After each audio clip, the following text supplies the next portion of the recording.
মৃত নদীর তীরে পুরনো পাইপ দিয়ে তীব্র বেগে বের হচ্ছে স্বচ্ছ পানি। এমন দৃশ্য দেখে কৌতূহলী হয়ে উঠেছেন স্থানীয়রা। কেউ কেউ বলছেন এটা কুদরতি পানি, যার রয়েছে অলৌকিক ক্ষমতা।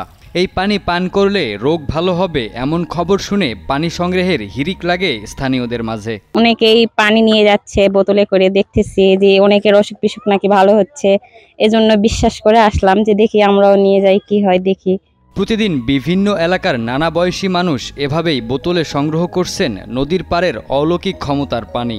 এই পানিতে বিভিন্ন ধরনের রোগ নিরাময় হচ্ছে বলে অনেকেই বিশ্বাস করছেন। এই পানি পান করে সুস্থ হয়েছেন বলে দাবিও করছেন কেউ কেউ। ঝর্ণার পানি নেওয়ার জন্য বিভিন্ন অসুখগুলো ভালো হচ্ছে, এই জন্য অনেকেই পেটের ব্যথা, গায়ের ব্যথা এরা ভালো হয়েছে। মানুষ পানি নিচ্ছে, কদিন দেখতেছি উপর থেকে দেখে দেখে আমার কিছু পেটে বড় বড় অসুখ চিকিৎসা করতে থাকবো, এটাও পানি খেলাম দেখি। স্থানীয়রা জানায় 15 দিন আগে হঠাৎ করে পাইপ দিয়ে পানি বের হওয়া শুরু করে। ভূগর্ভস্থ এই পানি অত্যন্ত মিষ্টি ও ঠান্ডা। এমন বিশেষ বৈশিষ্ট্যের জন্য অনেকেই কুসংস্কারে আচ্ছন্ন হয়ে এই পানিকে অলৌকিক মনে করছেন। প্রায় 15 দিন পর পানিটা খুব পরিষ্কার, ভালো সোনার পানির মতন। পানিটা খুব ঠান্ডা, পানিটা খেতেও ভালো, জালেও তাই পানি ভালো।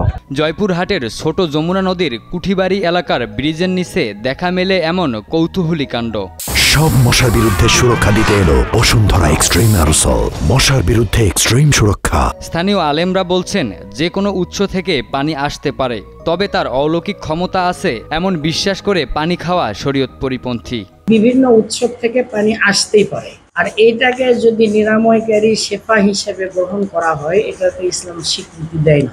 বরং এই ধরনের বিশ্বাস বা আকীদা পোষণ করে পানি পান করাটাও তার জন্য বৈধ হবে না। নদীর পাড়ের বাসিন্দাদের ব্যবহৃত পানি চুয়ে বালির মধ্য দিয়ে নদীতে নামছে বলে ধারণা করছেন পানি উন্নয়ন বোর্ডের কর্মকর্তারা। এই পানি পান করা মোটেও স্বাস্থ্যকর নয় বলে জানান বোর্ডের সহকারী প্রকৌশলী। নদীর পাড়ে ওই পাশে কিছু অংশে মসজিদ এবং বিভিন্ন বাড়িঘর আছে, তারপরে এবং নিচু কিছু জায়গা আছে, জায়গাতে পানিগুলো আসে জমা হয়।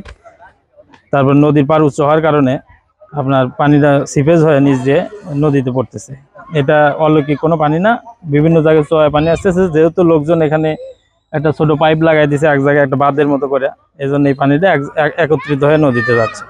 এছাড়া এটা কোনো অলৌকিক কোনো পানি না, চোয়ায় আসতেছে এটা, আর এটা অস্বাস্থ্যকর একটা পানি। গত 15 দিন ধরে নদীর পাড়ের উঁচু স্থান থেকে পানি আসছে। উৎসুক মানুষ তা অজানা রহস্যের পানি হিসাবে সংগ্রহ করছেন। জয়পুরহাট থেকে সালেহুর রহমান সজীবের পাঠানো তথ্য ও চিত্রে ডেস্ক রিপোর্ট। সাইফুল্লাহ আল হেলাল, কালের কণ্ঠ।